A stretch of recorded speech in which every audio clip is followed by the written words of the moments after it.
Okay, surgery में आज discuss करेंगे gall bladder and biliary tree को। हाई यील्ड टॉपिक है, आसान भी है, इम्पोर्टेंट भी है, इंटरेस्टिंग भी है। ठीक है, पहले बात करेंगे बेसिक सर्जिकल एनाटॉमी की। उसमें आपको मालूम होगा ये आपके हिपेटोसाइट्स हैं।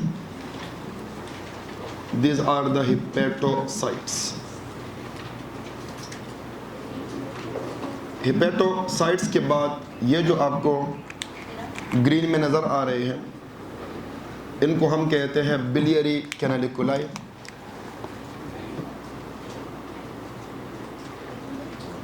बिलियरी कैनालिकुलाई।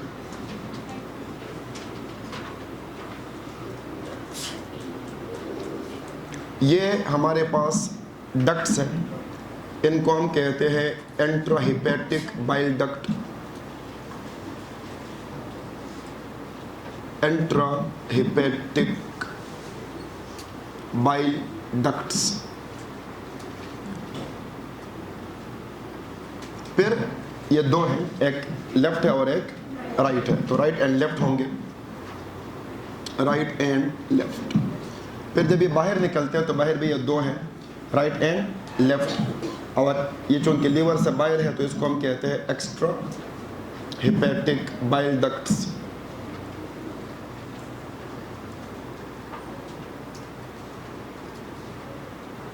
उसके बाद ये दोनों राइट और लेफ्ट मिलके, राइट एंड लेफ्ट दोनों मिलके बनाते हैं common hepatic duct.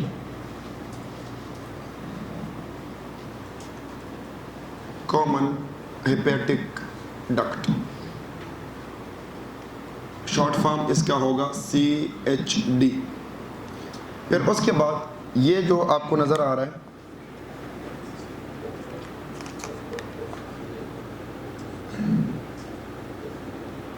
This duct, इसको हम कहते हैं सिस्टिक डक्ट, जो जा रहा होता है towards the gall bladder. This is called the cystic duct.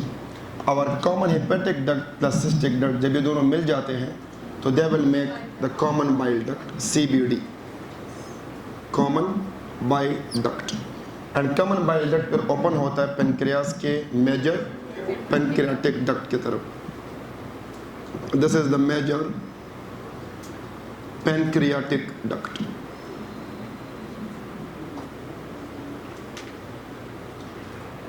Then this is the gall bladder, GBS gall bladder. और ये जो आपको ये नज़र आ रहे हैं डायलेटेशंस, इनको हम कहते हैं हर्ट्समैन पाउच। हर्ट्समैन पाउच कहते हैं इसको। ठीक है, और गॉल ब्लैडर को जो आर्टरी सप्लाई करती है, that artery is called cystic artery, which is the branch of right hepatic artery. And 80% of cases जो आर्टरी गॉल ब्लैडर को सप्लाई करेगी, that artery is called cystic artery.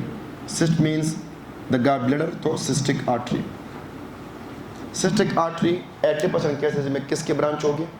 Right hepatic artery, notes में लिखा हुआ है।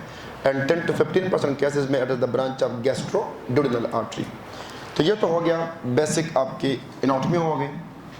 अब basic anatomy के बाद गॉल ब्लैडर में क्या होता है, what is the function of the gall bladder? तो फंक्शन ऑफ गॉल ब्लैडर में it stores the bile and then it releases the bile. ये स्टोर करेगा बाइल को and then it will releases the bile juices, इनको release करेगा। और gall bladder को अगर बाइल रिलीज करना है तो उसके लिए क्या चाहिए होता है? एक हार्मोन चाहिए। This is the gall bladder again. और ये गॉल ब्लैडर के बाहर होंगे मसल्स, द मस्कुलरिस लेयर, ये मसल्स है। और इन मसल्स को कंट्रैक्ट कराने के लिए हमारे इंटेस्टाइन से, ये जो इंटेस्टाइन्स है हमारे, दे कंटेन सम सेल्स।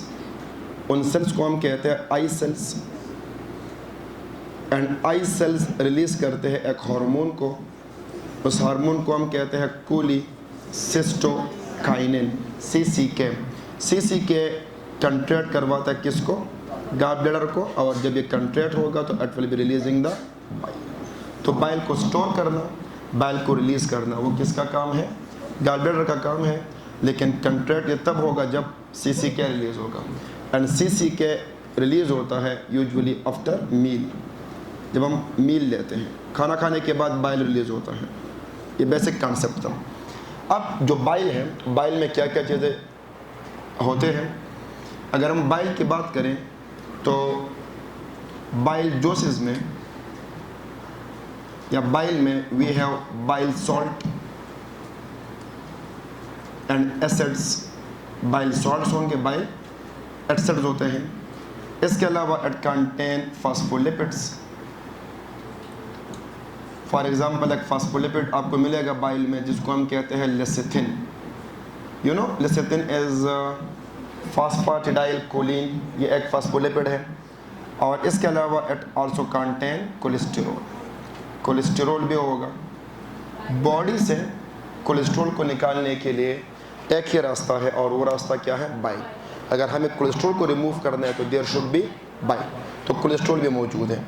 अगर मैं बेसिक स्ट्रक्चर ड्रा करूं बाइल का, बाइल जोसेस का, तो कोलेस्ट्रॉल एक लिपिड है। कोलेस्ट्रॉल मौजूद होता है सेंटर में, ये सेंटर में कोलेस्टेरॉल है, दिस इज कोलेस्ट्रॉल। और इसके बाहर इसको सराउंड क्या होता है? ये बाइल सॉल्ट है। जो ग्रीन में मैं बना रहा हूँ ये क्या है? Bile salts. तो बाइल सॉल्ट्स बाहर मौजूद है और अंदर क्या मौजूद है? कोलेस्टेरॉल मौजूद है। एंड आउटसाइड पे क्या है? The bile salt. साथ में बाइल सॉल्ट के साथ साथ होंगे फास्फोलिपिड्स। कौन से फास्फोलिपिड्स होंगे? लेसिथिन, लेसिथिन भी मौजूद है। This is the lecithin phospholipid.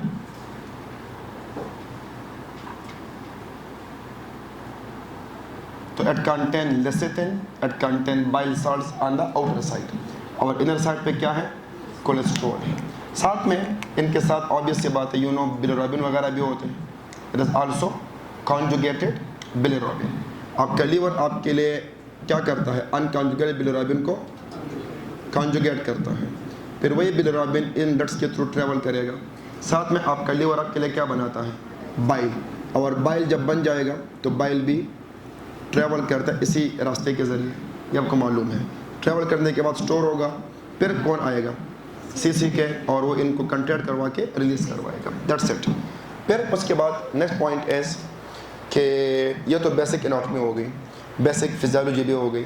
अब सवाल ये है कि इनकी डिजीज़ भी हैं, उन डिजीज़ को थोड़ा सा सीखना ज़रूरी है। अगर एक मरीज़ है हमारे पास और उसको ब्लैडर के अंदर, गॉल ब्लैडर के अंदर क्या बन जाए? स्टोन बन जाए, तो that is called cholelithiasis. Cholelithiasis mean stone in the gall bladder. अगर गॉल ब्लैडर का हो जाए इन्फ्लेमेशन तो that is called cholecystitis. Cholecystitis, ये टर्म्स आपको पता होने चाहिए। अगर हमारे मरीज के गॉल ब्लैडर में कैंसर हो जाए तो उसको हम कहेंगे carcinoma of the gall bladder, CA of the gall bladder, CA of the gall bladder. और एक कंडीशन है कोलिसिस्टाइटिस, उसकी वजह से अगर गॉल ब्लैडर के अंदर डिपॉजिट हो जाए कैल्शियम, लॉट्स ऑफ कैल्शियम, अगर इस ब्लैडर के अंदर बहुत ज़्यादा क्या डिपॉजिट हो जाए? कैल्शियम, तो उस कंडीशन को हम नाम देंगे porcelain gall bladder. Porcelain gall bladder is basically calcified gall bladder. बहुत ज़्यादा कैल्शियम मौजूद होता है, और ये मामूली कंडीशन नहीं है, इट्स अ सीरियस कंडीशन, क्योंकि अगर एक मरीज़ के गॉल ब्लैडर में कैल्शियम आ चुका है, we must remove the gall bladder, otherwise in future आपके मरीज़ को होगा कैंसर। कौन सा कैंसर होगा? Adenocarcinoma of the gall bladder. फिर उसके बाद कमिंग टू द, यह सारी डिजीज़ हम अभी पढ़ने वाले हैं। Coming to the bile ducts. जो बाइल डक्ट्स हैं, बाइल डक्ट्स के अंदर अगर स्टोन आ जाए, there is stone in the bile duct, तो दैट इज कॉल्ड कोलिडोकोलिथियासिस। अगर हमारे पेशेंट का गॉल ब्लैडर जो है वो द बाइल डक्ट्स अगर ये इन्फ्लेम्ड हो जाए, there is inflammation of the bile ducts, तो फिर हम इस कंडीशन को कहेंगे कोलंजाइटिस। कोलंजाइटिस। अगर हमारे पेशेंट के बाइल डक्ट में कैंसर हो जाए, the patient is having cancer of the bile duct, तो उस कैंसर को हम नाम देंगे cholangiocarcinoma. We will call it कोलंजियोकार्सिनोमा।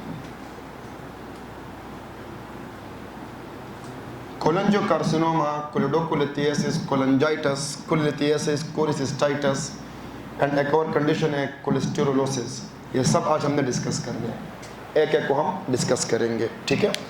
और एक चीज़ और यहाँ पे ऐड कर लेते हैं, आपने प्रीवियस लेक्चर में पढ़ा है pancreatitis, the most common cause of pancreatitis was gall stone. अगर गॉल ब्लैडर में स्टोन है, ये स्टोन यहाँ से एग्जिट करके आ जाए बाइल डक्ट में, फिर बाइल डक्ट से होते हुए वो आ जाए और ब्लॉकेज इस लेवल पे करवा दे। किस लेवल पे? उस लेवल पे जिस लेवल पे कॉमन बाइल डक्ट किस में ओपन होता है? पेंक्रियाटिक डक्ट में। तो एक तरफ बाइल डक्ट भी ब्लॉक हो गया और एक तरफ पेंक्रियाटिक डक्ट भी ब्लॉक हो गया, तो इस मरीज़ में दो मसले होने वाले हैं। इस मरीज़ में पेंक्रियाटिक डक्ट के ब्लॉक होने से पेंक्रियाटाइटिस होगा और बाइल डक्ट के ब्लॉक होने से कोलंजाइटिस होगा।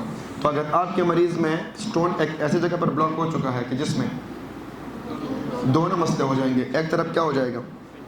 पेंक्रियाटाइटिस, एक तरफ पेंक्रियाटाइटिस हो रहा है पेशेंट को और दूसरी तरफ मरीज़ को क्या होगा? कोलंजाइटिस। पेंक्रियाटाइटिस एंड कोलंजाइटिस, क्योंकि दोनों डक्ट इन्वॉल्व हैं। इस फिनोमेना को हम कहते हैं double duct sign. Double duct sign. Someone ask you what is double duct sign? कहना यार सिंपल सी बात है, जब दोनों डक्ट्स ब्लॉक होंगे बिकॉज ऑफ द स्टोन, तो उससे अगर दोनों एरियाज का इन्फ्लेमेशन शुरू हो जाए, that is called double duct sign. Double duct sign. I hope ये क्लियर है। ओके, इसको उठाओ। अब आगे बढ़ते हैं नेक्स्ट। यहाँ तक कोई सवाल है? No question? ठीक है। अगर ये आप लोगों ने सीख लिया है तो एक दो बातें यहाँ पे आपको और भी बताना है, लेकिन चलो आगे डिस्कस कर लेंगे। फिलहाल ये बेसिक नॉट भी कंप्लीट है।